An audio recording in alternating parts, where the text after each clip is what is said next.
नमस्ते, जय महाराष्ट्र। आज आपल्याकडं फलटण तालुका येथे राजुरी भवानीनगर ते आळंदी पंढरपूर महामार्गावरती जो टोल नाका चालू झालेला आहे तो पूर्णपणे बेकायदेशीर असून त्या टोल नाक्याला जे खोटी कागदपत्र जोडून एस कदम म्हणून डायरेक्टर आहेत NHIचे, त्यांनी एप्रिल महिन्यामध्ये सोलापूर कलेक्टर आणि सातारा कलेक्टर यांना आपल्या पत्र पाठवून सांगितले की हा रस्ता 96.20% कंप्लीट झालेला आहे। वास्तवतः हे पूर्णतः खोटे असून सर्व फलटण तालुक्यातल्या जनतेला माहिती आहे किंवा सर्व नागरिकांना माहिती आहे की फलटण मधून ज्यावेळेस आपण पंढरपूरकडून फलटण तालुक्यात एंट्री करतो, टोल नाका सोडल्यानंतर वाजेगाव ब्रिज अपूर्ण आहे, त्यानंतर फलटण मध्ये येताना विडणी जो बायपास आहे, विडणी बायपास अपूर्ण आहे, त्याच्यानंतर त्याच्या पुढचा ब्रिज अपूर्ण आहे, त्याचबरोबर फलटण बायपास वळण अपूर्ण आहे, ताममाळा इथे जे पूल आहे तो पूल अपूर्ण आहे, त्याचबरोबर ताममाळापासून पुढे गेल्यानंतर तरडगावचा ब्रिज अपूर्ण आहे, त्याच्याबरोबर लोणंद पर्यंत गेल्यानंतर लोणंदचा बायपास अपूर्ण आहे। आणि ह्या सर्व कारणामुळे आता असं घडतंय की जे पुण्यावरून ट्रॅफिक येते किंवा पंढरपूर सोलापूरवरून ट्रॅफिक येते त्यामध्ये मोठे कंटेनर असतील, ट्रेलर असतील, आपल्या सौर ऊर्जेचे जे पाती वाहतात किंवा स्पेअर वाहतात ते मोठे कंटेनर आहेत, त्यामुळे लोणंदच्या इथं 1 तासभर 4-5 किलोमीटरच्या रांगा लागतात, ट्रॅफिक होते। फलटण मधील नाना पाटील चौकात ट्रॅफिक होते, गोविंदपाशी ट्रॅफिक होते, त्याचबरोबर विडणी दुलदेव, त्याचबरोबर फलटण नाना पाटील चौक जिंती नाका हा रस्ता पण NHच्या इकडे वर्ग झालाय। त्यांनी ह्या 3 वर्षात त्या रस्त्याचा मेंटेनन्स केलेला नाही, कुठल्याही प्रकारचं काम केलेलं नाही, काम मंजूर असून काम चालू केलं नाही, त्यामुळे फलटणकरांना, फलटण तालुक्यातल्या किंवा बाहेरच्या प्रवाशांना, वारकऱ्यांना तासनतास इथं वेटिंग करावं लागते, ट्रॅफिकचा सामना करावा लागतोय। विद्यार्थी असतात, नाना पाटील चौकात खूप मोठी कोंडी होती, त्याचबरोबर यांनी काढलेली साईड गटर आहेत ती पावसामुळे आता तुंबलेत की जी पूर्ण नाहीत, वाड्याला सोडलेली नाहीत, कुठेही नाहीत, गटरची अवस्था आहे कुठं 500 मीटर पूर्ण झालंय, त्याच्या पुढे 500 मीटर बंद आहे। तर अशा ठिकाणी आता पावसाचं पाणी साठलंय, विडणी असेल, बरड असेल, पिंपरद असेल, राजुरी असेल, त्या पाण्यामुळे आता साथीचं रोग फैलवण्याची शक्यता आहे।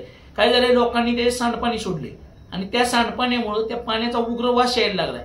बरडमध्ये आता चौकात उभं राहायची अवस्था वाईट झालेली आहे। ह्यांना 96.20% काम पूर्ण दाखवताना अजून लाईटचं काम पूर्ण नाही, साईड गार्ड पूर्ण नाही, जे शेतीच्या कडेने गार्ड टाकायचे ते पूर्ण नाही। आता पिंपरदची तर परिस्थिती बघितली तर उसातलं पाणी रस्त्यावर येऊन रस्त्यावरून वाहतंय, मग हा हायवे आहे का झेडपीचा रोड आहे असा एक प्रश्न पडलाय। दुसरा विषय राहिला सिक्युरिटीचा, जिथं काम चालू आहे तिथं सिक्युरिटी गार्ड नेमले पाहिजेत, त्याचबरोबर सिग्नल यंत्रणा दिले पाहिजे, त्याचबरोबर जे बोर्ड लावलेत ते छोटे आहेत किंवा खुजे आहेत, ते दिसत पण नाहीत लोकांना, आणि जिथं डायव्हर्शन आहे तिथं यांचे सिक्युरिटी गार्ड नाहीत।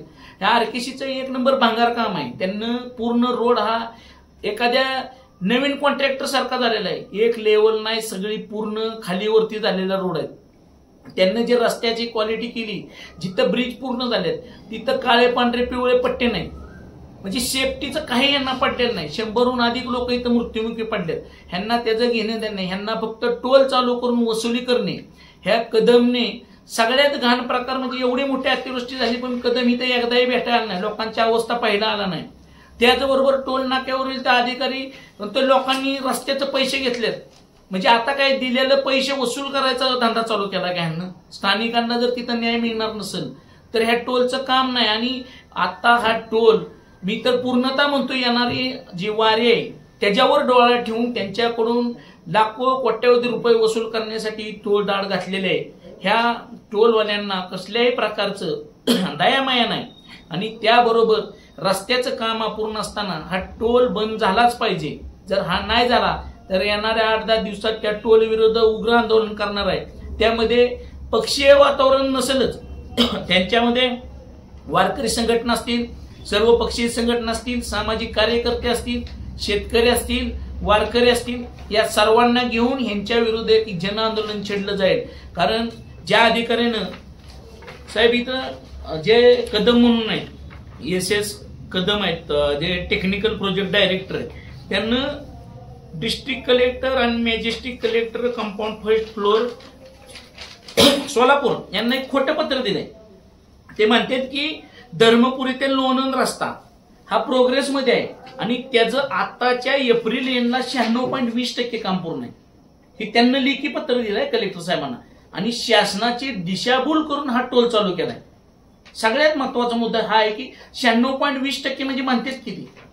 आपण जर बघितलं तर 50% काम फलटण तालुक्यातलंच. आपण कलेक्टरची जबाबदारी नाही का टोल आकारायला परवानगी देताना ते पाहिजे. आता त्यांना जरी पाहिलं नसेल तरी पण ह्यांना डायरेक्टर आहेत हे कलेक्टर पण दोषी आहे ना. बरोबर, कलेक्टर साहेबांची पण चूक आहे ह्याच्यात. पण ही टेक्निकल जे प्रोजेक्ट डायरेक्टर आहे एस कदम म्हणून साहेब, एवढी मोठी अतिवृष्टी झाली त्यांना बघायला सुद्धा आलेलं नाही तिथं की आज बरडमध्ये चौकात उभा राहायची अवस्था नाही, वाजेगावमध्ये तीच अवस्था आहे. गटर्स कुठंच पूर्ण नाही, कुठंच गटर्स नाहीत नव्हे, लोकांनी जेसीबी आणून ते फोडलंय त्यावेळेला पाणी निघालंय. हो बरोबर, तर 10 फूट पाणी होतं त्या कॅनलला. त्याचबरोबर राजुरी चौपल्याच्या वरते मोरींची अवस्था अशी, येणारी मोरी वरून येणारी मोरीच्या वरती वरच्या बाजूला 25 फूट ह्यांना मोरी काढली, त्याच्यामुळं पाणी पूर्ण तळ झालं. आणि आताचे जे त्यांचे ब्रिज आहेत त्या ब्रिज वरती अक्षरशः बायपास जिथून पूल केलेला आहे त्या पुलाखाली 4-4, 5-5 दिवस पाणी साठून राहिलं होतं. पाणी निघून जायला कुठेही मार्ग नव्हता. शेतकऱ्याने त्यातनं त्यांची पिकाचे वाहतूक केलेली आहे. आणि अशा अवस्थेत हा टोल चालू राहणं हे कुठल्याही संयुक्त म्हणजे कुठल्याही पद्धतीनं बरोबर नाही किंवा योग्य नाही. आणि त्यांना ह्या टोलच्या माध्यमातून जी लोकांची लूट चालवली आहे ती थांबवणे केला पाहिजे. आणि जोपर्यंत रस्त्याचं काम पूर्ण होत नाही तोपर्यंत ह्या टोलला कुठल्याही पद्धतीचं चालू करण्याची परमिशन देऊ नये अशी आम्ही आजच्या प्रेसच्या माध्यमातून शासनाला विनंती करतो. आणि जर याच्यावर कारवाई नाही झाली तर येणाऱ्या 8 दिवसात या टोल विरोधात उग्र आंदोलन छेडण्याचा आम्ही इशारा देतोय. ह्याचबरोबर आताच छत्रपती प्रतिष्ठान महाराष्ट्र राज्य शिवाजीराव भोसले यांना पण इथं आम्हाला पाठिंबा दिलेला आहे. त्याचबरोबर मनसे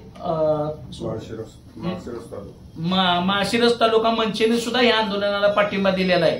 आम्हाला बऱ्याच प्रकारे वारकरी संघटनांना सुद्धा सांगितलेलं की आम्ही तुमच्या बरोबर आहे, कारण त्यांना सुद्धा ह्या आषाढीमध्ये ह्या टोलचा खूप त्रास होणार आहे.